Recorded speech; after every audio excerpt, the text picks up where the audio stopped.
Greetings, everyone. Hi, I'm Rashid. I'm the host of the Red Pill Diaries. I'd like to first, before we go live, thank each and every one of you for giving us another hour of your time and another day out of your busy lives. Thank you so much. It's very much appreciative. I also would like to ask you to subscribe, to like, and share the video. Before we go live, which will be going in just a few seconds, to my left or my right over here, which is your left, check out all of our social media platforms. Please remember to subscribe to those and go show your support. We hope to give you a powerful show. We thank you again for giving us the opportunity to come to you and give you unfiltered, unadulterated truth. Okay? Because we know in a time where lies prevail, truth is a rare convenient, and truth is a rare commodity that we must use to get to the masses so that we can empower them with wealth, mental, spiritual, and emotional wealth, as the world that we know dies out and as the governments that we know who rule the world try to enslave us mentally, spiritually, emotionally, psychologically, and economically. On that note, thank you again. Don't forget to like, subscribe, and share. And also on all of our social media platforms here, go and do the same thing. We really appreciate it. Now, on to the fire. We're about to go live. Thank you so much.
Greetings and welcome to another edition of the Red Pill Diaries. I'm your host, Rashid. Hey, for those of you who may join us quickly in the chat, do me a favor real quick.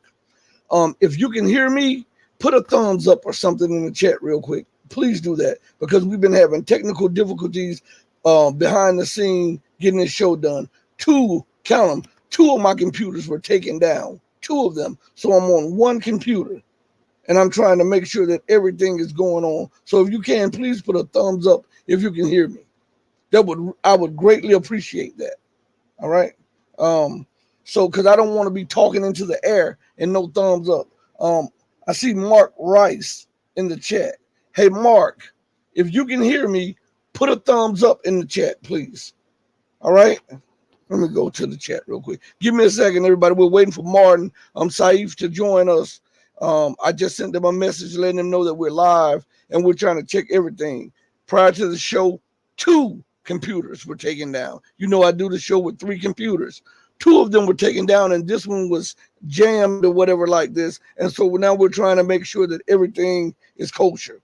Everything is halal, you know. So let me look in the chat real quick. So I'm trying to monitor everything and do everything off one computer at this moment. And maybe after the show, I'll be able to check everything. So let me see what's in the chat. Let me go to live stream real quick. Can you hear me? Hold on one second. You hear me?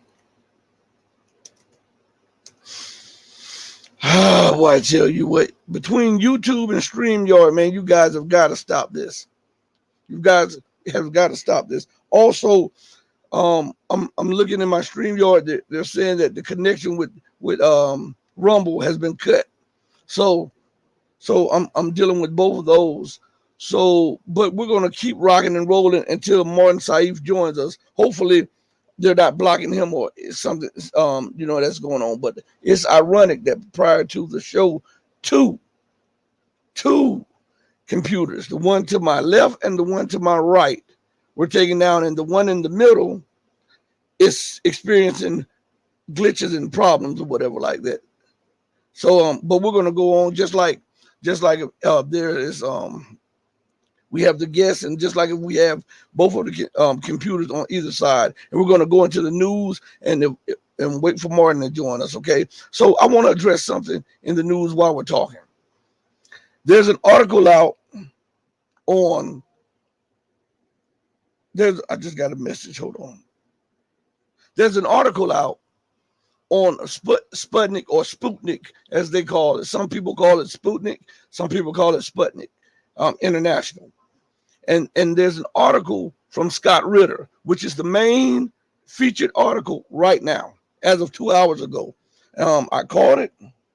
All right. Thank you, Farza. Thank you so much. I needed that. Thank you so much. Oh man, I'm telling you, they are attacking the show left and right. This is why I say you guys have got to subscribe, hit the like button and all of that to keep us in the search engine, because they're going to do everything and anything they can to prevent the show from progressing, to frustrate the listeners and the viewers, and also to try to frustrate me. You can't frustrate me like that. Oh, I'm built for this. But again, let's go to something. There's an article by Scott Ritter.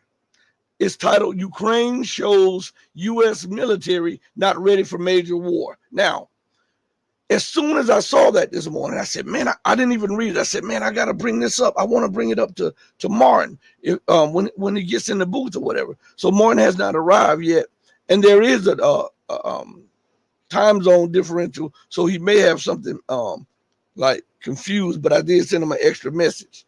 But this article, we're going to read it together. And it's from Scott Ritter, okay? And it says, Sputnik brings you the latest insights from Scott Ritter, former U.S. Marine intelligence officer and UN weapons inspector. He was the UN chief weapons inspector, not just a weapons inspector. He was the one that they built the weapons inspection team around, okay? He says, where he explains why the U.S. Army is not ready for the full-scale war against Russia based on failed Ukrainian counteroffensive attempts. Now, before I indulge in the article, I see Martin. I see he's in the booth. We'll bring him in, and we'll come back to that. So, how's it going today, Martin? How are you doing today? Pretty good. Sensible temperature, but quite humid, Rashid. Okay. Otherwise, great to see you, man, face to face. I am so thankful and so blessed that you took me up on my offer and that you've come on the show. Could you tell the people a little bit about yourself before we start talking about the geopolitical issues and the ramifications of American policies? I've been covering them since I was bright-eyed and bushy-tailed, Rashid. I'm an old Irish newsman. I came over here in my early 30s. I was in Washington, D.C. with the Washington Times and then with United Press International in different positions for well over a quarter century, nearly 30 years. And I've worked for other major international news outlets from all over Europe and Eurasia and Asia, including China and from Germany too, since then. So I've been up and down and in and out and seen everything from the inside out. Yes. So, Martin, if I may ask you this, it seems like that there's no adults in Washington, D.C., and it seems like that they continue to double and quadruple down on failed policies and package it as if they are the victors of this. Why is the strategic thinking in Washington, D.C. so childish? I wonder about that myself, Rashid, because it's not a matter of just, evil liberals, wise conservatives, or idiot, greedy conservatives and principled liberals. If you look at both the Republicans and the Democrats, with a few honorable exceptions, they're almost all like that. And the interesting thing is the few people who challenge the consensus, who ask the same questions, are either way out on the right or way out on the left. And I don't think it's a question of them being extremist on the right or extremist on the left. I think it's a question of they reject what I call the zombie consensus. There was an idea that liberal internationalism, get rid of borders, have elections everywhere all the time, but only when they produce the people we want them to produce, right? Mm-hmm. Total free trade, no borders. Even though it opens the way for international crime and white slavery and human trafficking and global prostitution on a scale almost never before seen in history since hundreds of years ago, since the Dark Ages, that these are all good things and you are not allowed to question them. And you have a whole generation raised in the American college system. They're rich, they're poor, they're black, white, Asian. They've all, it doesn't matter what religion they are, Catholic, mainstream Protestant, fundamentalist, even some Muslims have swallowed the Kool-Aid. But everybody swallows the Kool-Aid. That's the problem. So what you have in Washington is you have gasoline entities, and both parties, who appoint other gasoline entities around them, who are sycophants, who are courtiers. You could not survive on a Washington staff because you're an honest man. You would open your big, fat, stupid, honest mouth and you would say something truthful and you'd be gone, right? And I survived as long as I did because I was from Ireland. I had wild hair. I was obviously an exotic, so they didn't have to take me seriously. I was the fool in King Lear, I was the clown. And people like to have their clowns around. And even when clowns give them good advice when nobody else will, they never listen. It's in Shakespeare all the time. Shakespeare saw this the whole time. You have a court of a stupid old king like King Lear or Othello, and he'll have a fool. They'll have fools around them. And the fools will tell them the truth and nobody else will. And they won't listen to the fools, And if the fool is lucky, they'll be the last one left standing. More often than not, the psychopaths make sure to kill them off too. So the further away you are from Washington, Rashid, down there in Florida, a very wise move. It's about as far south from D.C. as you can get. Stay that way, man. I'm trying to make heads or tails of this because it seems like these people are living in bizarro world. I often say bizarro world because up is down, in is out, right is wrong, and when you reveal this, you become enemy number one. And they're trying to impose upon people. They say that you have the freedom of choice, but then they try to impose upon you their way of thinking. And what's crazy about this is the Western nations, specifically America and the UK, claim to be the trumpeters of freedom, justice and equality and diversity, and yet they are the ones who are stymieing diverse thought. They are the ones who are trying to prevent an array of different thought from coming into being because it's against the government narrative or the elite's narrative. So do they understand that with those policies, they're dumbing down their population, which in turns over time destroys the ability of that population for critical thinking and to be, force the societies to progress? Because when you dumb down somebody, it may benefit you for a short time, but the ramifications of that would be astronomical over time. I mean, look, all I have to do is say yes, and please have me on again. It's the easiest thing in the world. All I have to do is agree with you because you've already made the key points, Rashid. You're absolutely right. There are two people I always quote on this. First, George Orwell, wonderful man, fabulous man who exposed the Soviet Union and its lies, but he also exposed the lies of the West. People forget that the Ministry of Truth was modeled on the British Broadcasting Corporation, the BBC, where Orwell worked during World War II, and he hated every minute of it. And the description of the Ministry of Truth, right down to the absolutely awful food in its cafeterias, which he goes into in great detail in 1984, was not made up from the imagination of Orwell. It's what he endured when he was being tortured as a producer at the British Broadcasting Corporation in World War II. And what does Orwell tell us in 1984? He tells us that language is perverted and turned inside out, and you're forced to believe it. So the Ministry of War is called the Ministry of Peace. The Ministry of Propaganda is called the Ministry of Truth. And the Ministry of destroying the economy for greed and selfishness and through just sheer cruelty is called the Ministry of Plenty. Isn't that where we are today? What, isn't that the Biden administration and the Obama administration? But it was also the George W. Bush administration. And there are many things to object to or feel uncomfortable around President Donald Trump, but I'll say two things for him. First, he is not a racist. He's very irresponsible. I mean, if you've marched to the beat of his drum, or God forbid we could have a civil war, and I do not want a civil war in this country. I do not believe in revolution.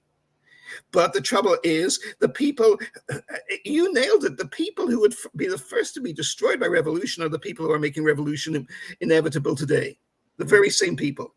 The people at the top of the Republican and Democratic parties and the people running the government of the United States of America and running the Senate and the House, especially the Senate. The House is becoming a bit more responsive, and I can at least think of two, maybe 2.5 senators who are capable at some point, they haven't quite climbed out of it yet, but have shown some signs of breaking the consensus. That's 2.5 out of 100. By recent standards in America, that's very good going. Right? This is not the best educated nation in history. It is the worst educated nation in history. I have 2 Oxford degrees. I have graduate work done from the London School of Economics, and no American school teaches you how to think. None of them teach you to criticize what you just said. None of them teach you to challenge what they tell you. You have to swallow it all, and that's what you get your grades on. And then you go up in the world by being a courtier, by being an ass licker. Every tongue in Washington is brown. The only issue is what shades of brown from how in one's behind exactly one has to lick. But that is the only way to rise in Washington. And they do. And this is why you have, it doesn't get better, it keeps getting worse. The mediocrities keep getting worse. The people we have running things today are the heirs of Hillary Clinton. In the Republican Party, it's the heirs of George W. Bush, not even the father, who was a harsh, ruthless, cynical, dangerous, sociopathic man. But a very able and forceful man as well. I met him personally a number of times. A very impressive and forceful personality, and capable of doing great good as well as great bad. He was a fascinating figure that way. In that way, you could compare him with Lyndon Johnson or John Kennedy. You know, people who did great harm and destructive things, but who also did, in other respects, very honorable and idealistic things. It was mixed. But with his son, it was just stupidity all the way. I mean, you had to meet the man to feel the level of stupidity coming off him. Former British Prime Minister Liz Truss is the same. There are certain, National Security Advisor Jake Sullivan. You cannot understand the depth of the sincerity and stupidity of these people until you actually meet them in person. And then you can cut it with a knife. And this is terrifying. I did a piece recently. I don't think I sent it to you yet. I'll try and get it to you. But I made the point, we are not being run by Henry Kissinger, still a dynamo at 100 years old. Of course we aren't. We aren't being run by Hillary Clinton, who is drunk 99.8% of the time. Who is running us? Nobody is running us. Jake Sullivan is running us, the National Security Advisor. The Secretary of State, Antony Blinken, is running us. Look in their eyes, look on their faces, look at the way they read from the teleprompter blandly with glazed eyes every day. Does that make you feel safe? Would it make you feel safe? Why are the American people not suffering nightmares? Because they're drugged. Yeah. And this is one of the main points that it seems like I repeat this over and over again, and it seems like most pundits don't get this. America, for America to be to prosper, for America to maintain her hegemony, for the Western world to maintain its prosperity and its hegemony, it needs the proper guidance, the proper education. Yes, and exactly. all across from the US to the UK to France, they are defunding the educational systems. So now you have teachers who are stewards of the future generations, fashioning their minds. They don't allow critical thinking, and they're too preoccupied with trying to find a part-time job to help compensate for the lack of funds that they're getting. So they're not all in on the educational system, which dumbs down the people. And then there's government regulations which stipulate that you can only say this or do this, which kills critical thinking. Now, if that's the case, and you have little kids that are not in an environment that advocates critical thinking and progressive thinking, how can you maintain your position technologically, economically, politically, socially? To me, that is the thermite at the base of Western civilization. The dumbing down of the citizenry means the collapse of the Western world. It may not happen right then and there. It is equated to a snake.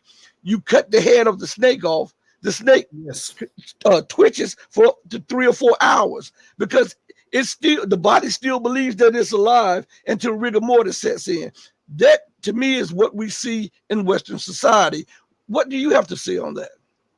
Again, please have me back on again. It's the easiest show I ever do in my life. I agree with you. There, period. Nothing else to say. But you have nailed it. There is a book I recommend. I often recommend it to people. Came out more than half a century ago. One of Britain's greatest historians, and he was I've never met him, but he had a huge influence on my life. Corelli Barnett, Barnett, an unusual first name, Corelli, or one or two R's, I forget. But the book is called The Collapse of British Power. It came out 1970. It's a huge book, it's about 600, 700 pages. And he discovers not just the fact of the collapse of the British Empire between the two world wars, between 1919 and 1940, but he asks, why did it happen? He asks the same questions you have just asked and comes up with the same answers exactly, Rashid. He finds it in the educational system. The English ruling classes were all conditioned by going to the English public schools. Now, on paper, they were very different, and on Masterpiece Theatre, they looked like wonderful places and full of great philosophers and this, that, and the other. Corelli Barnett says, no, they taught no science, they taught no common sense, they taught no math, they taught no engineering, they didn't teach anyone how to replace a fuse box.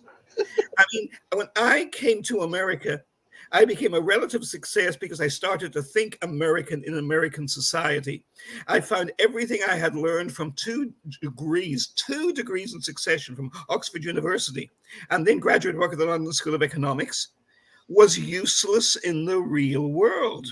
And all my friends who stayed in Britain and would not learn went down the tubes. Right? And of course, they still thought they were superior to everyone else. They would have done wonderfully in modern Washington. But now I see half a century on history has repeated itself. We have in America an education system. I mean, if you look at Jake Sullivan, the National Security Advisor of the United States, you look at his face and it's Mr. Bean. Rowan Atkinson playing Mr. Bean. He's an idiot who creates chaos and failure in every direction, right? He sets off and deliberately elongs the bloodiest war Europe has seen in nearly a century since World War II, the bloodbath and the slaughter of the innocent Ukrainian people in a war they were propelled into and had no democratic say in choosing for themselves. Right? He loses Saudi Arabia, the main key swing oil producer to the world in the West. He provokes Russia, our most dangerous enemy, to preparing for thermonuclear war against us. In Afghanistan, he and Antony Blinken and Secretary of State Lloyd Austin completely failed. They think they've got 6 months for the Taliban to maybe will eventually take over, and maybe not even then. The Taliban walk in 1 week later. Now, I had predicted this months before, And you know why I predicted it? Because I had read an official intelligence document released to the public. It was open source material. It was released to the public from the Department of Defense, from an office called, nobody will have heard of, I'm sure, called SIGAR, SIGAR, which stands for Special Inspector General on Afghanistan Reconstruction. And the SIGAR office is still run by honest men and women, black and white, young and old, American, Indian, Asian, but genuine patriots and honest people in the best sense. And it has been documenting the enormous corruption and the stealing of hundreds of billions, not hundreds of millions, hundreds of billions with a B of dollars from our so-called aid to Afghanistan, none of which ever went to the army there or to the ordinary people. They're not remotely. Finally, Afghanistan's I think you know this very well. Afghanistan, while we were protecting it, flooded the world with opium for heroin. Mm-hmm. And now it isn't doing that anymore. The opium fields are being exterminated. Who is exterminating them? The big bad Taliban, our arch enemies.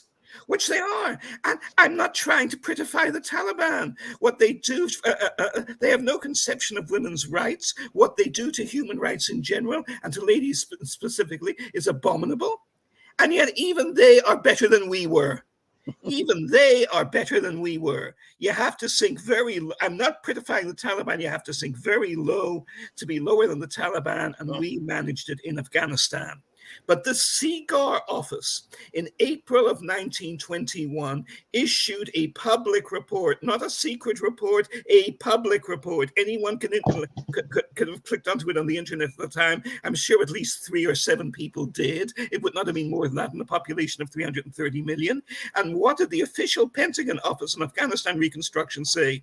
As soon as the American troops are removed from Afghanistan, within 2 weeks or so, the regime will fall. Mm-hmm. It will not be a matter of years or months. It will be a matter of weeks, and only a few weeks at that. It will be virtually instantaneous. Now, this happened, but it took President Joe Biden and Secretary of Defense Lloyd Austin and Secretary of State Antony Blinken and National Security Advisor Jake Sullivan. It took them by surprise. This was the key report on what would happen after we withdraw, produced by their own government, and they did not read it. Now you see the towering mountains of stupidity and ignorance and complacency that come here. You need a Warner Brothers cartoon to do justice to it. You know, I often... when I talk about the educational system, yes, because I believe that holds so much weight to whether America or the Western world makes it or taken under.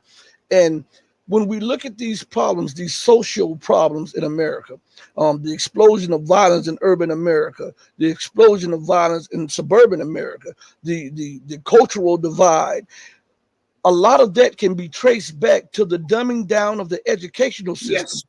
Yes. If you don't offer the proper guidance and you have people in hopeless situations, that, people mimic their environments. Some people want to get out of the environments, but if they've lost all hope, and then they revert to the laws of the jungle. And that's what happened. And no one wants to acknowledge or talk about the ramification of these imperialistic policies. Think about this as we talk on the educational system, the dumbing down of the masses. When we look at the programs that America and the West offers to these occupied nations, or these nations that they claim are allies, they are willing to invest more money into the Ukrainian war or into Afghanistan, or maintaining a base, when the U.S. government budget office stated that it would take only $20 billion to eradicate homelessness across the United States, another $20 billion to completely eradicate poverty. We have given that multiple times over to prosecute a war, an unjust war in Ukraine for the sake of trying to maintain hegemony. And the blowback effect is this: America and the West are being exposed. The weapons are being exposed as less than what's advertised. Hundreds of thousands of people have lost their lives. There is a growing threat of a conflict between East and Western blocs, all because of the insane policies to defund the educational system and put that money towards the prosecution and persecution of war. What do you have to say on that? I agree with you again. I mean, I could not put it better. I can put it worse and more lively and more worldly, and being I will. But no, man, you're right. That is exactly it. And again, what fascinates me and appalls me in this is the stupidity of it. I think the stupidity is even deeper than the greed.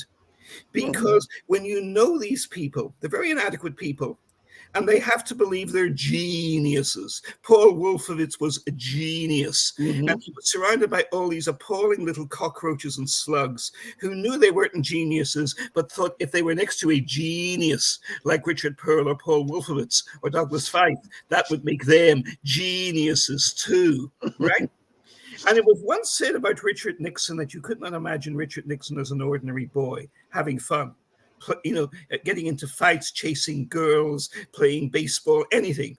You could only imagine a 2 to 3 foot tall, 8 or 9 year old Richard Nixon, already dressed in a suit with a tie and a pressed shirt, waving an American flag and jumping out of a closet and smelling of mothballs and saying, "I want to be president. I'm running for president." Right? Never imagine a boy who, and in a way that's unfair to Nixon, who was a more complex and tormented soul, for which let us give him credit at least for that. Right? But today we have that nightmare, and they have cloned tens of thousands of them, and they run the United States of America. They're all mediocrities. They all march in lockstep. They all think alike. They all believe they are geniuses. They all believe, along with that, so many fakes, so many false prophets. There was a great English Jewish liberal rabbi, I think he's still around, hopefully, Rabbi Jonathan McGonatt, great biblical critic. The opposite in the world from being a fundamentalist loon. And he points out that if you look at the Hebrew Bible, it isn't a good thing to be a prophet. The Bible does not celebrate most prophets, it condemns them. There are a few really big ones who are the heroes. Everybody knows their names: Elijah, Jeremiah, Isaiah.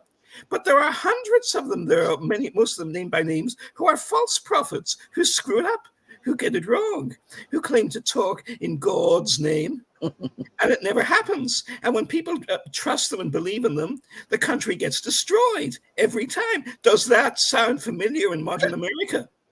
God is on our side. Well, if God is on our side, how come the Taliban are running Afghanistan? If God is on our side, how come we had to run between our legs from Vietnam? Oh, yeah, we were stabbed in the back in Vietnam.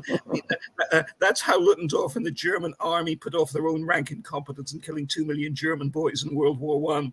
And the German people were dumb enough to believe them. And then they followed Hitler. Was that an improvement? No, it was not. Exactly. And we are going, but it is a consequence of everything that you have just said, Rashid. It is a consequence of the shutting down of open debate in America. And thank God you are here, and thank God the Red Pill Diaries are here, and outfits like Rogue Radio and TNT Radio, and you other guys are here online, because you, at least until they get around to shutting you down, and believe me, Blinken will, bureaucrats move very slowly, but they move relentlessly. They're after us all in the end. And I cited before George Orwell. There's one other name I want to cite to you. And I'm sure you know the name very well, but he's a very interesting man. He was the guy who wanted to be the first fascist dictator of America. Yet he was supportive of Black people, and he protected Jewish people from anti-Semitism. And he was a successful governor in the South. Isn't that interesting? A white governor in the South who stands up to the Ku Klux Klan and kicks them out of Louisiana, and he becomes the most popular politician among white people in the South who are not remotely as stupid as they are made out in retrospect to have been in the 1930s. His name was Senator Huey P. Long. Right? And Huey Long was asked if fascism could ever take over the United States of America, the embodiment of freedom. And Huey Long replied, sure it can. Much better if I could do a decent Louisiana Nolans accent, you understand. Sure it can. Only it'll call itself anti-fascism. Oh, yes. And that's what we have since the Patriot Act today. George W. Bush was a useful idiot used by the powers that be to shut down free debate of what was left of it in America in the name of preserving free debate. He destroyed democracy in the name of saving democracy. And that's what they do. Any crime is permissible, including to save democracy, including the subversion of democracy. If democracy will produce someone that you don't want, whether it is Trump or Tulsi Gabbard or Louis Farrakhan or anyone, right, of the right or the left, if they are unacceptable, you shut them down. And it doesn't matter if you shoot them or you create endless lies about them, and the media turns out endless lies about them, as they certainly did about Trump. I mean, and there were real things you could have tried to impeach Trump on, and instead they do it on issues that are jokes. It's a smoke. As an old friend of the late, very eminent Lieutenant General Bill Odom, who ran the National Security Agency before it was a cover-up purely for the deep state, liked to say about these things. He said, this is all smoke and mirrors, Martin. You have to understand, this is the way politics are played in Washington. It's all a game. Mm-hmm. There are serious things happening, but you don't see them happening. All you see is the game. All you see is the play acting. And so nobody dares say the emperor has no clothes. Nobody dares to say what you have just said. And the public's brain is sodden.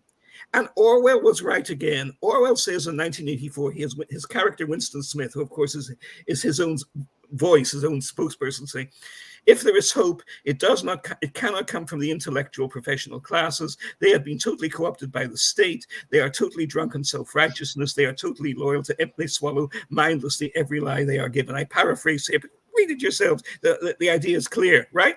You folks out there.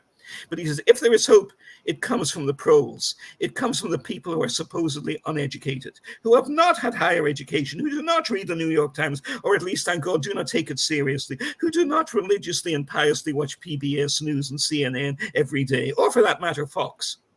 Mm-hmm. They are the people who will laugh at your jokes, Rashid. Mm-hmm. That is where hope lies. Because these are people who are still looking at things with their own. I mean, Groucho Marx, a genius, put it so well. He's trying to bamboozle in one show some poor schnook out of his life savings. And he says, come on, who do you believe?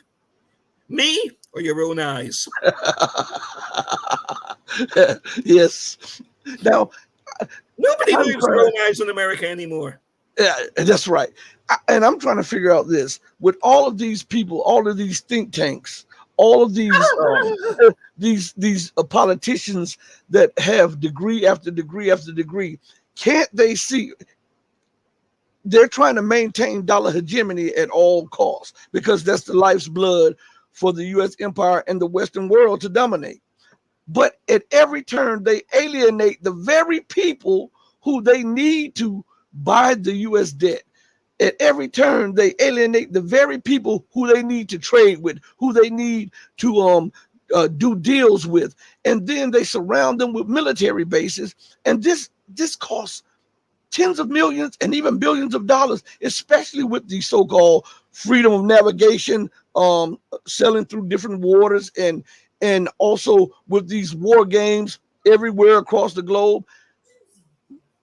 Do you think that these people are detached from reality? Because it seems like common sense with them does not exist. It's not so common today because they are alienating the very people whom they need to purchase the debt to maintain dollar hegemony. And before you answer that, think about this.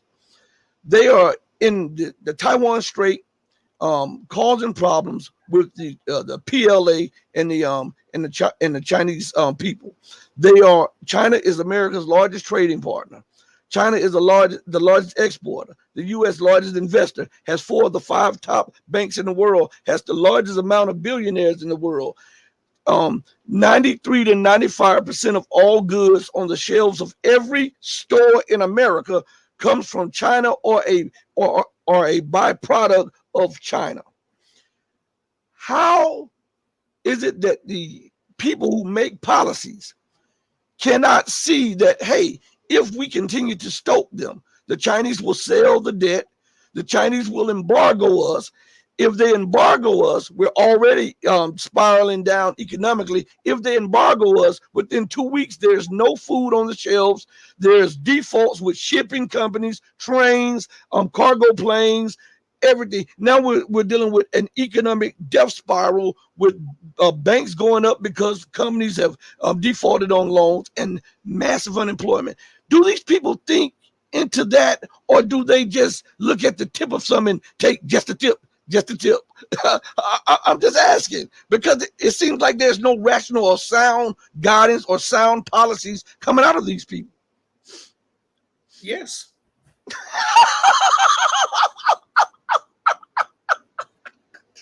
Winston Churchill gave a speech in the British Parliament in 1938 during the Munich crisis, when Neville Chamberlain, still prime minister of an empire that incredibly, as late as 1938-39, controlled a quarter of the population of the world and a quarter of the territory of the world, that had been built on 400 years of trade, trading, enslavement, genocide, shameless conquest, and it worked.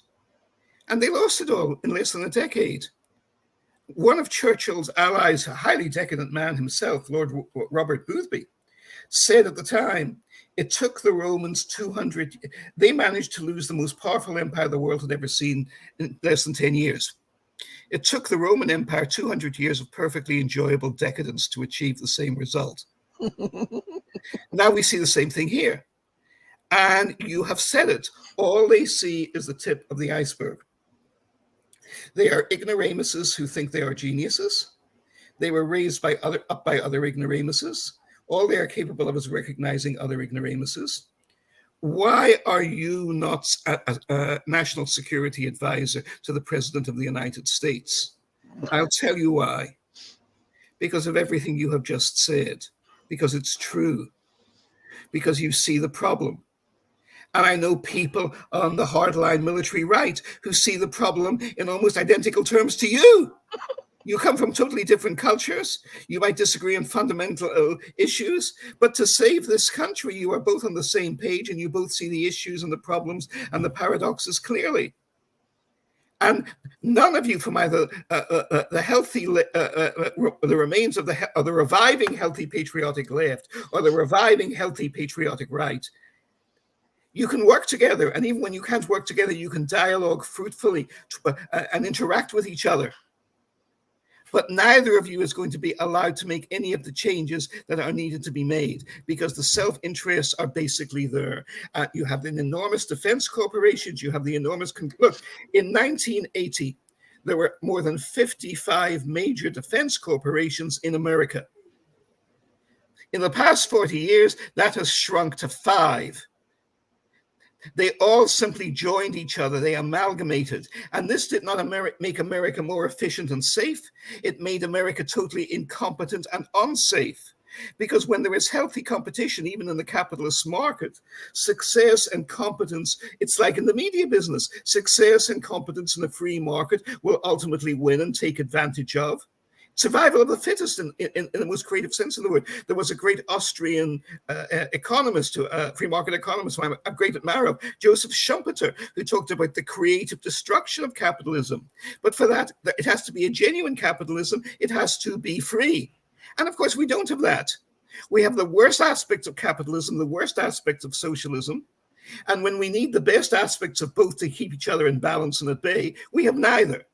We have neither. We have this ghastly system which could not reform itself even if it wanted to, and does not want to, and does not have the awareness to want to.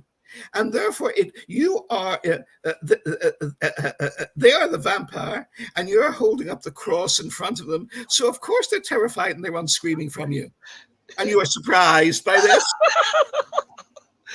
So what do you think about the situation that is going on in the Ukrainian conflict, with the West saying that they're not a party to the conflict, yet they armed Ukraine to the standards of NATO?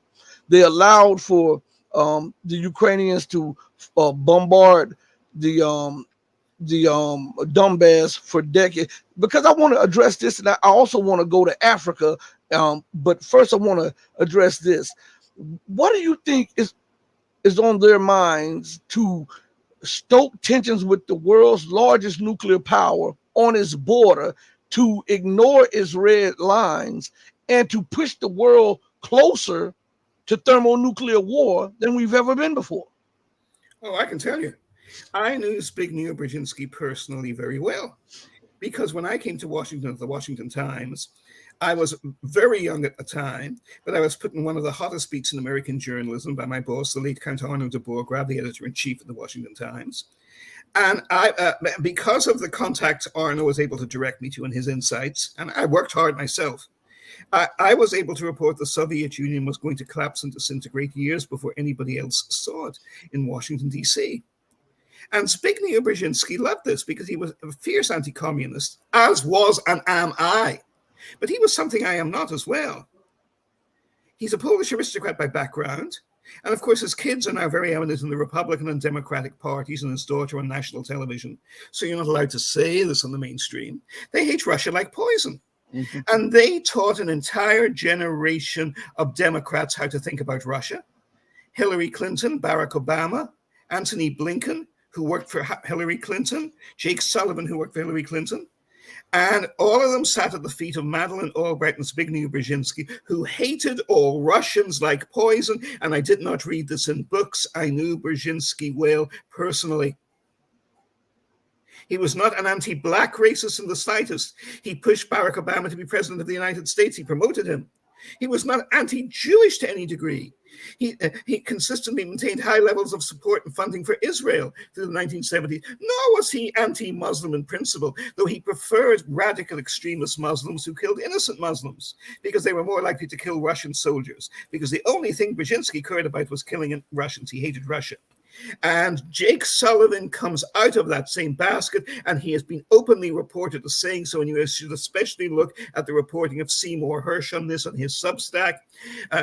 Jake Sullivan has boasted, and so have top senators in the United States Senate, that we are bleeding Russia dry, and that is why the Ukraine war must continue. Now, we are not bleeding Russia dry. Russian casualties are significant, but not fundamentally serious. They may have lost 50, 60,000 dead, which is very bad since the beginning of the war. The poor Ukrainians have lost 500,000 dead. And also the Ukrainians have lost not one, but 3 armies because they trusted. They were stupid enough to trust the military advice our people were giving them. We even have better generals than that. General Mark Milley, who's now the chairman of the Joint Chiefs, is on the record as having warned against pushing the Ukrainians to push on this catastrophic counteroffensive that cost them at least 100,000 and possibly 200,000 lives this spring and summer. But General Milley appears to have been ineffectual because he was one voice crying in the wilderness. And even from his eminent position, the entire thrust of the defense establishment in the United States was to feed the Ukrainian boyhood. And we have not, that Ukraine has raised and been trained by the United States with 3 armies. We did a miserable job on each occasion. All the boys in all 3 armies are now dead or with all their limbs blown off. Mm-hmm. And now we are raising a 4th army, if we can, in Ukraine under a cliquish regime that is not Democrat, that we put there and sustains there. It is not Democrat to any degree. But again, I am horrified. I look at people my age, people who I went to university with in Britain, people who are professional colleagues of mine, both liberal and conservative in America over the past 30 years, and they have all swallowed the Kool-Aid. They don't have to. Why don't they read Cy Hersh? Seymour Hersh had the guts to expose the My Lai massacre in Vietnam more than 55, 56 years ago when nobody else had the courage to do it, and he did. And now he's 86 years old, and he's still breaking the truth about the Ukraine war today, when none of the thousands of these wonderful, best and brightest graduates of Columbia School of Journalism and Pulitzer Prize winners and brilliant, thoughtful, beard-stroking, unlike me, dignified pundits at the New York Times or the Washington Post, not one of them has the balls to do it. Not one of them. No. The men don't have balls and the women don't have backbone. None of them have backbone. You know, that brings me to something about, you said something about we're at the fourth army that's being raised up by Ukraine, by NATO. Now, again, this is money, this is blood. This America and the West are investing in Ukraine more than they're investing in their own citizens, in their own infrastructure, in their own yes, people. Absolutely. At a time where everything is being cut, from education to Head Start, everything. So now Scott Ritter has an article on Sputnik News, and it says Ukraine shows U.S. military not ready for major war. Now, and this article brings to mind something. If that is this is the fourth army, and the first 2 or 3 armies were raised to such high NATO standards, and Russia completely obliterated those armed forces. Not only obliterated them, but destroyed the so-called advanced weaponry, and even destroyed the notion of combined arms tactics. Now Ukrainians are reverting back to Soviet tactics because they said that the combined arm tactics are not working or not worth the salt of Western trainers. What does that say about the time for the West as the dominant military powers? And Russia, and think about this before you answer this. Russia has only committed 10% of its armed forces to that battle, and they have not even, it's not even as serious as a war because they have labeled it a special military operation. So what does that say about America and Western true military capabilities vis-a-vis Russia's newly acquired military capabilities? Tene tekel upsharon. Book of Daniel. It never happened. It's a fairy tale, but everybody knows the words in English. Thou art weighed in the balance and found wanting. It's the writing on the wall. You have nailed it. I've written on this. Nobody else, I think, has. Oh, that can't be right. There are a few admirable people who certainly have. But almost nobody pays attention to what you have just pointed out, which is the entire military, the myth of NATO's military dominance since the collapse of communism and the collapse of the Warsaw Pact is now gone. 30 years of deterrence is gone. And they know it. And are they going to stop at the Polish border when the Poles are their most bitter enemies? I don't think so.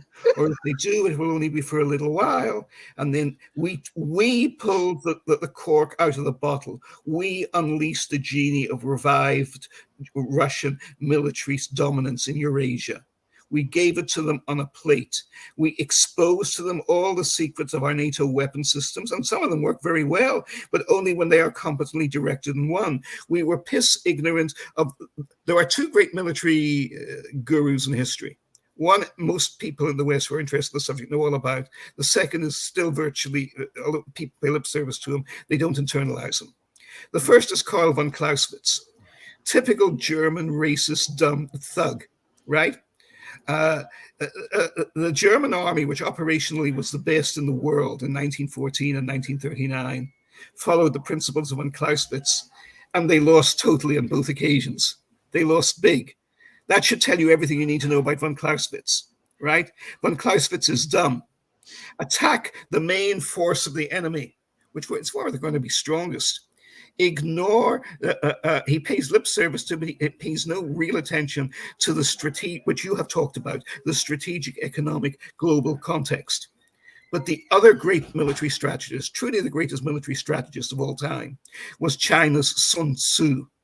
And ironically, there's a marvelous documentary that runs all the time on the Pentagon's own American Heroes channel that used to be the military channel. which is very good, which shows how Sun Tzu's teachings explain our success, the outcome of Gettysburg, the outcome of Vietnam, and our success on D-Day, right? Now, we are following, and we force the pro-Ukrainians to follow the principles of Clausewitz. But it's the opposite of Sun Tzu. Sun Tzu says, never attack the enemy's strongest points. Only attack the enemy's weakest points. Mm-hmm. Take the low-hanging fruit. When the great British commander, Field Marshal Montgomery, did this against German supply columns in World War II, the enormously overrated pompous old fool Winston Churchill tried to get Montgomery and his top field commander, General Brian Horrocks, fired because he said they weren't being sporting.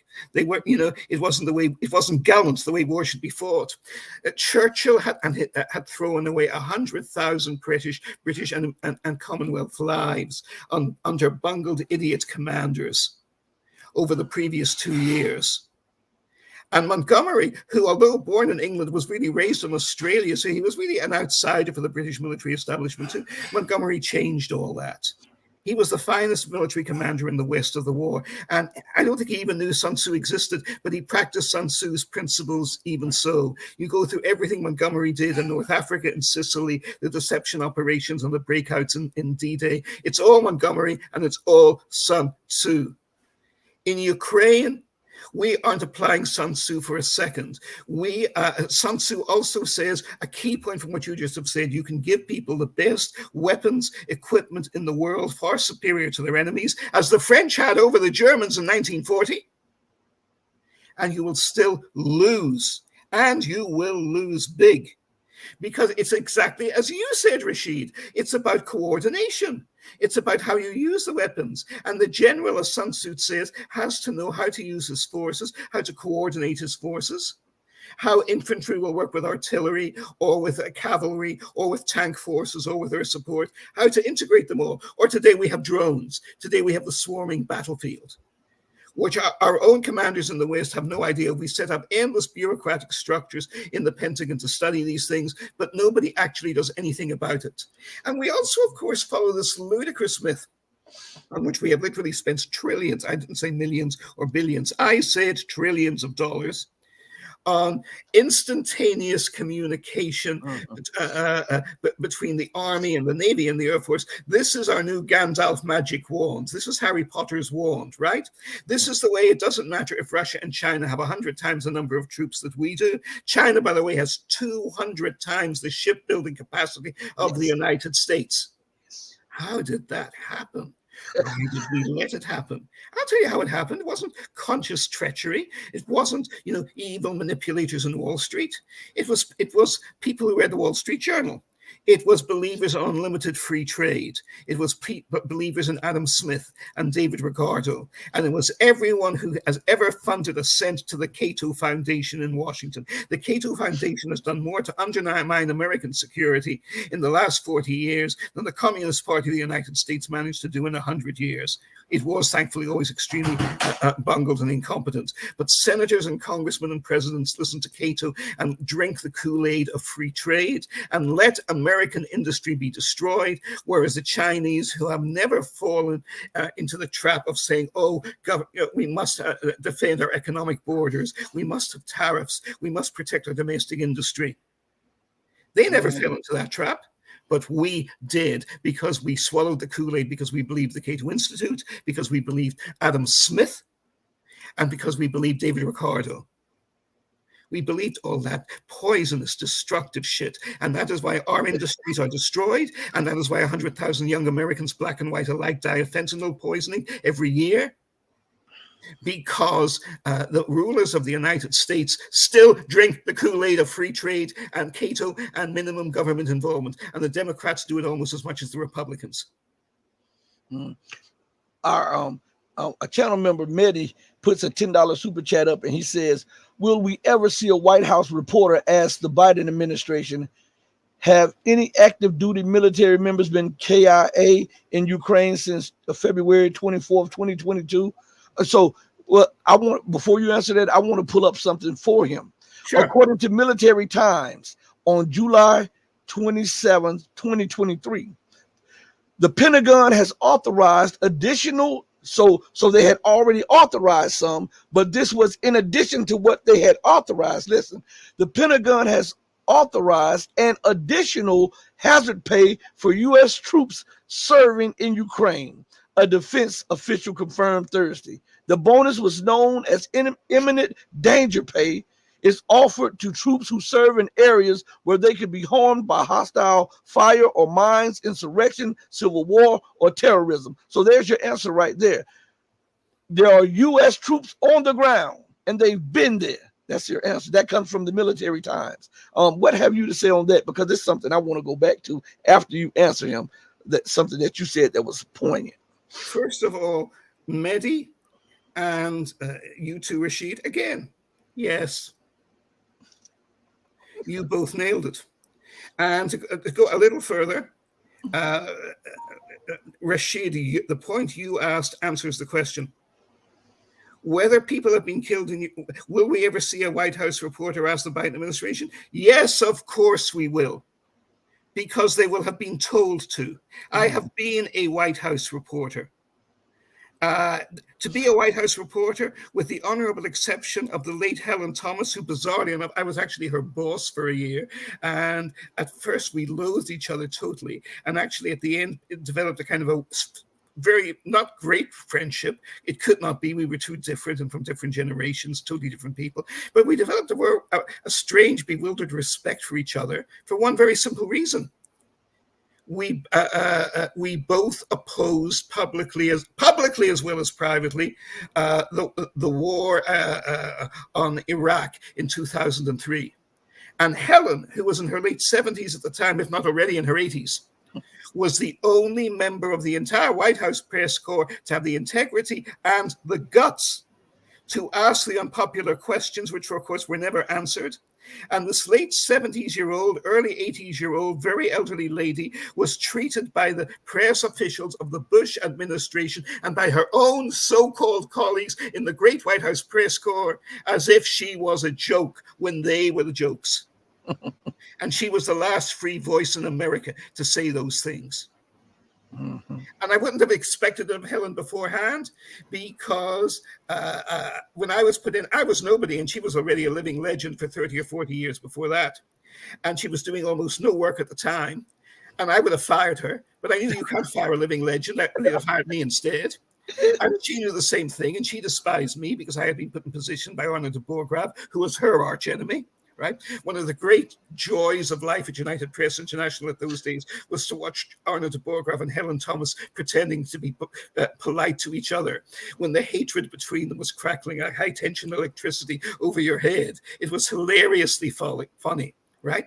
But so I never expected to respect Helen, but I certainly came to, because as a reporter, at least by then, she was doing nothing. But she knew what was right. She knew what was wrong. She asked the right questions. She never got a single answer. She and Cy Hirsch are so different in the kinds of people they are, the positions they come from. But they have this in common. They're like you, Rashid. They're afraid of nobody. And they can't get away from their own integrity. They can't help being honest men and women. So I was proud to support Helen in that. But it shook even me that a living legend could even then. I kept thinking of a line Jesus uses in the Gospels when he's being condemned in a fixed court and what have you. And he says, "Don't weep for me, people of Jerusalem. Weep for yourselves, because if they do these things when the wood is green, what are they going to do when the wood is dry and it burns more easily?" Mm-hmm. And that's what I felt then. My God, if they can even shut up and delegitimize Helen Thomas for asking the question everybody else should also have asked before her, but nobody else would dare to or even want to. How far have we already gone, and how far are we still going to go? And we see the answer today. We are still descending into the infernal pit. And the infernal pit means thermonuclear war. And while there are lots of individuals out there, like your excellent self, who see it, there is nobody in mainstream Washington who dares speak out in it and call the shots. None of them. You know, I was thinking on what you said about Brzezinski and how national security advisor, I keep forgetting his name, Sullivan, Jake Sullivan, Yes. and how they absolutely hate Russia. We can't forget about Nuland and her husband, Kagan, and how they have institutes that are dedicated to the demonization and eventually the making war with Russia and China. I mean, it seems like they would rather sacrifice the entire nation and even the entirety of the Western world to settle an age-old vendetta against Russia or China. I mean, isn't that madness? It is madness indeed. And there's another factor that Sullivan has talked about, and I've reported, but the only people to report on this, the guy who broke it, again, as usual, was Seymour Hersh. And I think the only person to pick up on his lead and run with it after him has been me. And it is this, that Jake Sullivan convened an economic reconstruction summit, which seemed strange to everyone at the time, in Saudi Arabia. It was unimportant. How can you reconstruct Ukraine when the war is still going on? Mm-hmm. The answer is he thought the war would be over by the time the summit got together, and he didn't even invite Russia because he really believed, and he told his own people this, that the Ukrainian counteroffensive would destroy the Russian army and Russia would now be falling apart quite literally, so that we would now be in another 1919 Woodrow Wilson Versailles moment when the United States of America would be redrawing the entire map of Eurasia and Russia would be gone. You see, they don't realize they're going to a war they cannot win and are doomed to lose with Russia and China. You are right. You see it clearly because you are sane. But all they see is their dream, their vision, that Russia is and China are only things standing on the way of the one liberal, universal democracy, our way, a universal chaotic super state where you can have slave trading and heroin trading across the borders and uncontrolled opium growing back again in Afghanistan. The good old days will be back with unlimited profits for the CIA and the major pharma companies, and most of all for the big defense contractors, of whom there are only 5 left in America, right? This is all they can see. This is their vision of heaven, which is everybody else's vision of hell. But they still are mad enough to think they can achieve it. They are sleepwalking in their dream. And even when their souls and ours are ripped apart at 300 million degree Fahrenheit temperatures in thermonuclear explosions, and the Russians have at least 60 major hydrogen bombs targeted on the Washington area alone, another 20 or so in New York as well, and most of the rest of the country. They really believe this isn't going to happen. They really believe Russia is going to meekly eventually fall apart. They really believe all the lies they want to believe. They are true believers. And their belief dwarfs the faith of any Crusader fanatics in the Middle Ages. Dwarfs the belief of it. At least that the Crusaders weren't cutting loose with thermonuclear weapons. And the Pope today has more sense. He's trying to warn them against it. There are people trying to warn them against it, but they will not listen to them or to you. Certainly not to me, but I mean, I knew that. It's absolutely stunning because, again, I'm saying even a little kid can see, okay, I get all of my 90% of my stuff off the shelves and they come from China, my neighbor down the street. Okay, why would I go in my neighbor's house and start a fight with him and his children when me and my family need the gratuity of my neighbor to continue out and sustain our lives? But the leadership, they don't look at it like that. They're like, to hell with everybody. Truth be damned, I want to impose my policy on everybody. They want to be the gods and lords of the world. This is why it's always spoken of as American exceptionalism. America must lead. America must do this. America. Why? Why isn't she content to be a nation among equal nations? Why must she lead? Why must she dictate? What? That is that mind state. Remember, you brought up some biblical. And so God, he created man in his image and his likeness. And he fashioned them and he molded them. Okay, this is what America and the Western world are trying to do with everybody else. They are trying to force them to and mold them into their idea, into their democracy, into their government, into their way. And this is an impossibility because of the dialect, because of the culture, because of the geography, because of the history of these different nations. And this will eventually lead to war. Yes. And I really have nothing to add to that, because of course you have nailed it. There is in the Bible, in the book of Deuteronomy, there is a breathtaking description when Moses comes up with a big public spectacle for people to remember the laws he's given them. There are two mountains, Mount Ebal and Mount Gerizim, and thousands of people will stand on one mountain, then the priests will be in the valley in the middle, and thousands more on the other mountain. And on one mountain, they announce, they express or say amen to the curses if you don't obey the ways of life. And on the other, you say amen to the blessings if you do say the way to life. So what is the way to life, and what is the way to destruction and death? It's very easy. The way to life is what you said. The way to life is tolerance. We live in a big, complex, multicultural world of 8 billion people, with numbers growing by the year. And actually, if there was not to be a war, we could sustain those numbers even with global warming. We could adapt to it if we approach the problems intelligently and positively, as you rightly say.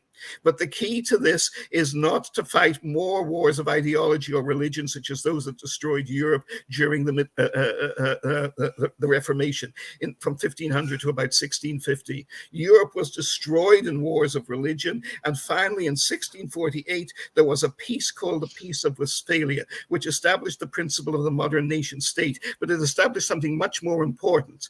It was that Protestant countries agreed not to crusade against Catholic countries for the sake of it, and Catholic countries agreed to give up their efforts to convert Protestant countries back to Catholicism.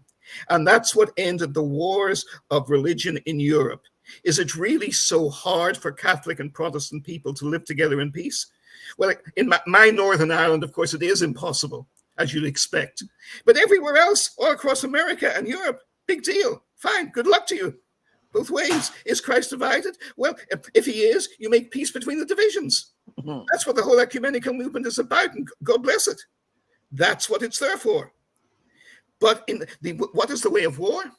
The way of war is, our way is the only way to bring eternal world peace. The communists thought this way. The Nazis thought this way. The Islamic fundamentalists think this way. The liberal internationalists in Washington and their followers in London and in other places around the world also think that way. Total free markets, total democracy, but only when they produce the results we want.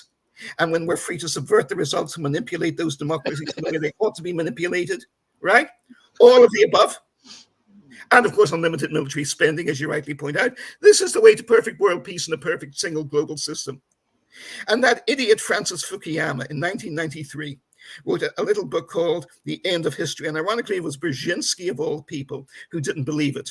I was asked by the Washington Times to ask Brzezinski, and I had excellent relations with him in those days, what the great man's opinion was on this idiot intellectual Fukuyama's argument that the ideological wars of history, all meaningful wars and conflicts in history, had ended with the collapse of communism. That was the thesis. And these people are still framed by that moment. They still believe it to this day.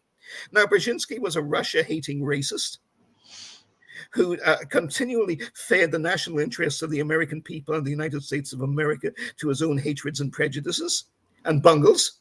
Mm-hmm. But he got that point right.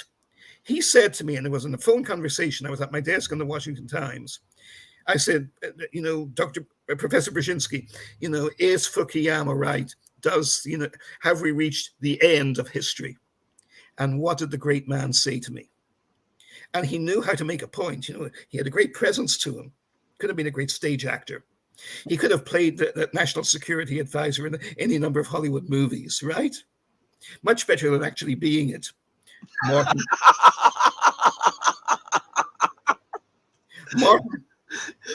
after the end of history comes, pause, beat, 1, 2, 3, punchline, more history. After the end of history comes more history. And that's what we've seen since 1993. And that's what we're seeing today. We're seeing more history.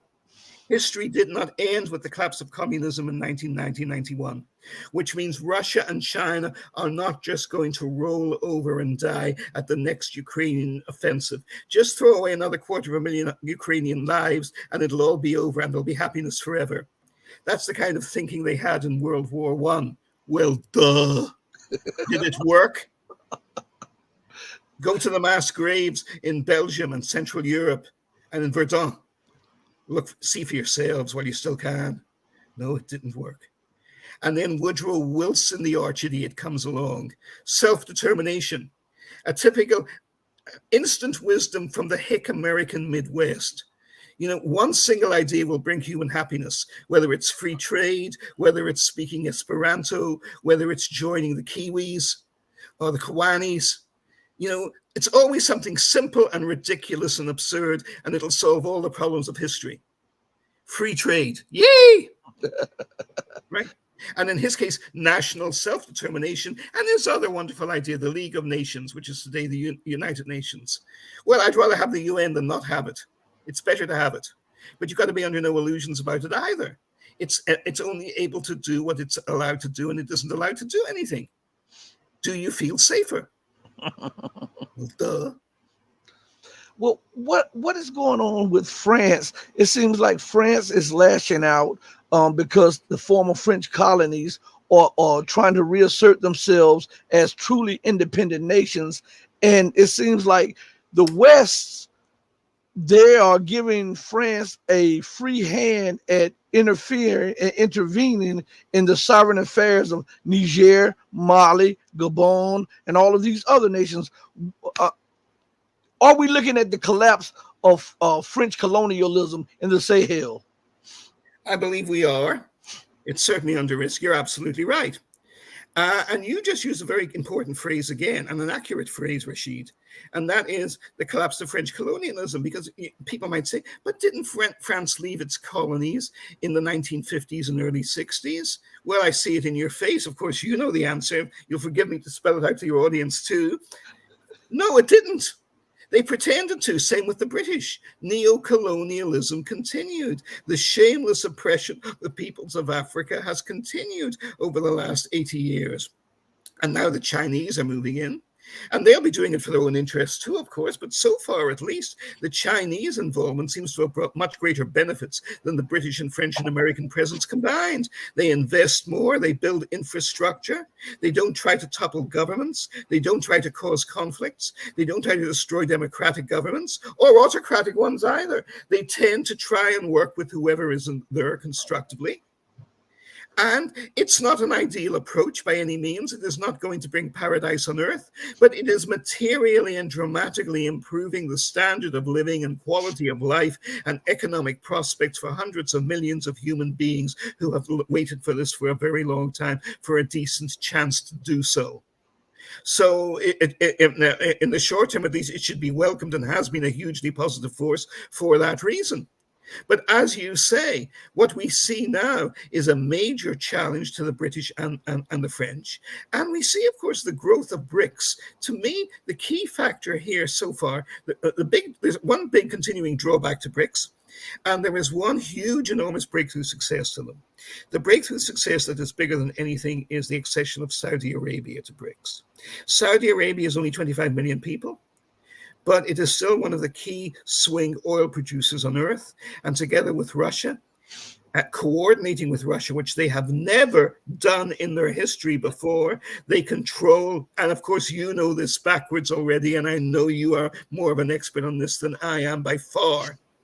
But you know, I say it for my own edification and hopefully for the audiences. This is the huge breakthrough. It gives BRICS an economic, financial, energy, clout, weight, and cohesion that it has never had before. What they need to do still, and actually I think the UAE and Saudi Arabia together can give them this, is the development of an international global finance center. Qatar has already been moving strongly in this direction, that can rival and be independent of London and New York.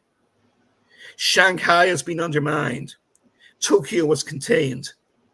Neither of them were allowed by Britain and France and Britain and America and their allies to reach that critical takeoff point where they can be international centers. Another potential center that nobody looks at for international finance is Buenos Aires, and they should. Spanish-speaking world, the immense wealth and resources of South America, the immense, enormously underestimated wealth and resources of Argentina, which is a very vibrantly democratic nation in the best sense when it is not being destabilized by Britain and America. That's worth looking at too. But right now, the place to watch for this and the place for Chinese and Russian protection could be of crucial importance would be Qatar and the UAE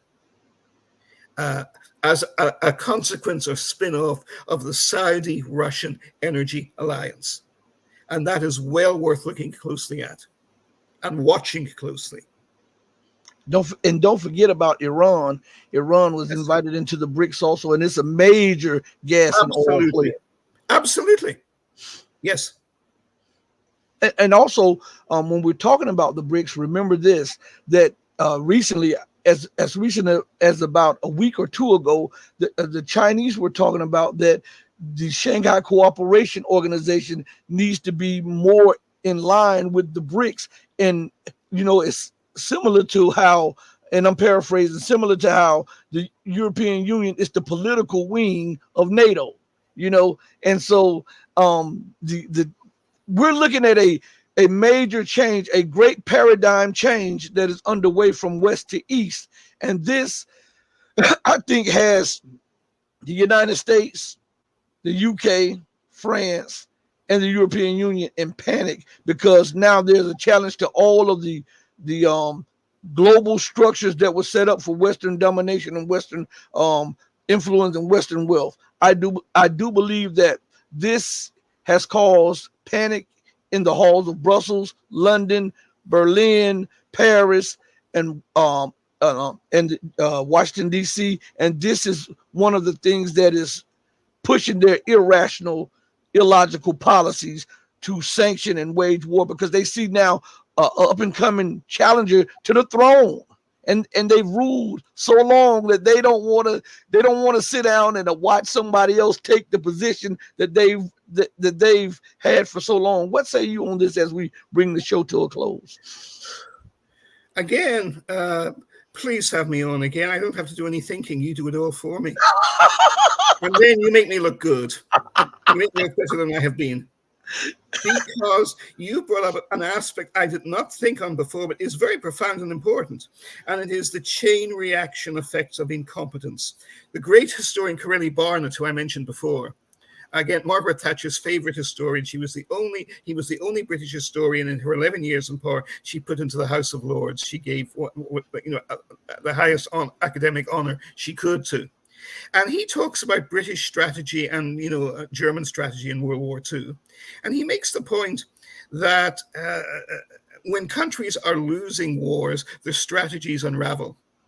And Sun Tzu goes further, of course. Sun Tzu says strategy is crucial. You have to know what your goals are. You have to know how you're planning to achieve those goals. And then it doesn't matter if you lose 100 battles, but if you keep the goal in mind, you'll get there.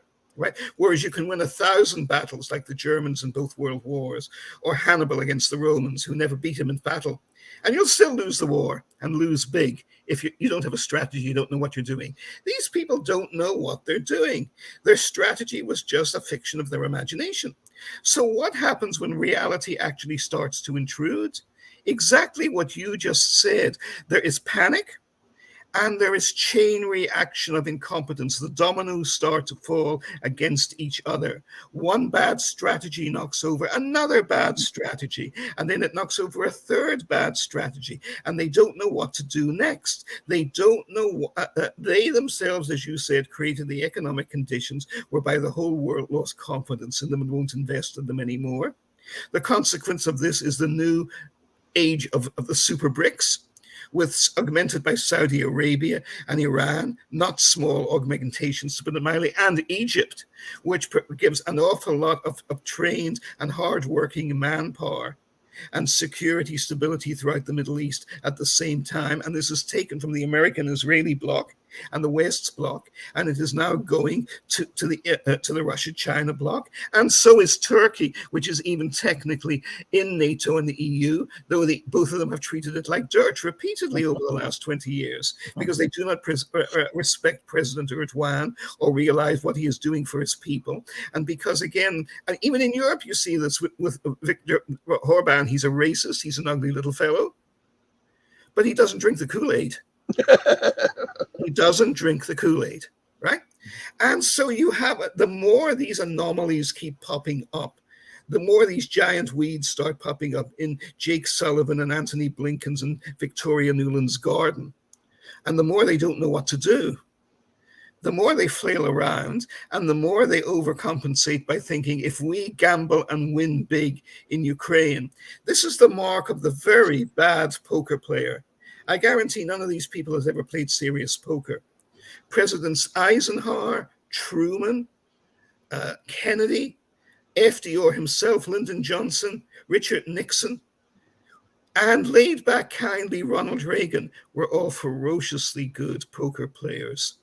Eisenhower gave up playing poker when he was in the army because he was winning too much money and making too many enemies of important generals who he was beating. And Eisenhower, who was no fool when it came to interpersonal relations, changed to bridge, where people, it wasn't so humiliating when you lost, right? Mm-hmm. But poker is the great game for reading human character. And what does the loser do when he's sinking and in poker? The wise man, and I was always wise enough to do this, I was never a great player, but I was smart enough to know when I was supposed to be the rube at the table and cut my losses and run for my life and live to play another day, right? Believe me, when you grow up on the streets of North Belfast, even if you're supposed to be a Brit, you learn to run fast to save your ass, your anatomy, right? I mean, forget Bed-Stuy or Harlem. Let me tell you some stories of the Shankill Road and the Crumlin Road from North Belfast from the times I was growing up there, right? All of this. Now, when you play poker in such circles, you learn when to swallow your pride and cut your losses and run away. It's central to the game. These people have never played the game. They're little kiddies. They're the rubes who think they're the geniuses. Yeah, they're the rubes who think they're the geniuses. You know, they're like John Bolton was when he takes that line from the great musical Hamilton. You know, were you in the room? You know, the room where it happened, right? Mm-hmm. John Bolton was never in the room where it happened. He was always in the room where it didn't happen, and he never realized it.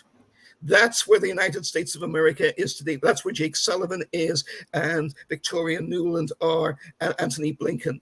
They think the whole universe still revolves around them, and it's ignoring them. It's run by them. They are in the room where nothing ever happened. It isn't going to. Yeah. And the other thing is, because they never played poker, all they can do in Ukraine is it's the one game they've got going. They're losing big. They need to cut their losses, and they certainly need to cut the shameful losses they've inflicted on the Ukrainian people. And they haven't the guts to do it, and they haven't the intellect to do it, and they haven't the vision to do it. And they've never played poker, so they don't know how to do it. Mm-hmm. Poker is essential. The study of poker is essential to the study of understanding how the United States became a prominent power in the world from 1865 to 1945. Every major American Secretary of State, President, and major international negotiator, with the exception of that strange creature, Theodore Roosevelt, were all superlative poker players. Nobody plays it today anymore. They're all intellectuals. They're all geniuses. They all Paul Wolfowitz's feet. They all write articles for the Yale International Review, which Sullivan, God help us, edited. The law review there, or the Oxford International Review. How standards have collapsed in Oxford since my day. He edited that too. Right? They haven't a clue. But American foreign policy makers are now in the room where it didn't happen. And it isn't going to happen. And that is the lesson of the new expanded BRICS. The world is expanding. America is being left in the cold. America is not being isolated. She has isolated herself. And none of them has the guts to wake up to the reality of the situation. And I look, as we close out, I look and I see she's losing out in her so-called own backyard in South and Central America and the Caribbean. Yes. She's losing in Asia. She's losing in Eurasia. And Richard Nixon said something that was very poignant that reflects to today when he talks about the situation in North Africa and the Middle East. And he said, if we lose Egypt, we've lost the region. We see that Egypt is aligning itself with the BRICS, and we see that Egypt is trying to become a Shanghai Cooperation Organization member. So that means that the U.S. and the Western world has lost all the way around. We're looking at a new paradigm. What say you in closing? Again, you're going to be a very busy man. Not only do you have to be National Security Advisor, you have to be Assistant Secretary of State for Middle East and Near East Affairs as well, because there's no one else to do the job. I mean, go for it, man. Who else have we got? My God, exactly. Yeah. We got to bring you back. We got to bring you back on the. It is a joy, Rashid. Where have you been all my life, man? Hey, thank you, Martin. Thank you so much for joining us on the platform, man. I really appreciate it. Again, hopefully, please, sooner rather than later. Yes, soon. Anytime. All right, and be blessed. I'll talk to you. I'll hit you up later. Thank you so much, Martin. Thank you so much. Rashid, I'm the one to thank you. Thank you, man. All right, be blessed. Everybody, you have just witnessed, I think, which was one of the great interviews. I really enjoy the conversation. I'm thankful that that we're growing, but I want to say something to you all. Do good. Don't do good just to be seen doing good. Do good because it's the right thing to do. Even when nobody else is watching you, remember that the living God is watching you. And that matters more than anything else. And so in closing, I hope that you have gotten a equal or greater value to the time that you spent with us, because that's why you say spending time. Time is a non-renewable resource. You have to make sure that you are very particular in spending your time, because you can never get it back. And so I hope that this show has given you an equal or greater payout for you spending your time with us. On that note, I go out the same way that I always come in, with love in my heart for you if you love truth. But know this, that the true and living God, he will always love you better than I could ever love you. Until we next speak again, stay strong, stay true, but above all things, stay righteous, because righteousness is the only thing that'll get you out of here. And mama, your baby boy loves you more than life. Thank you, everybody. Deuces.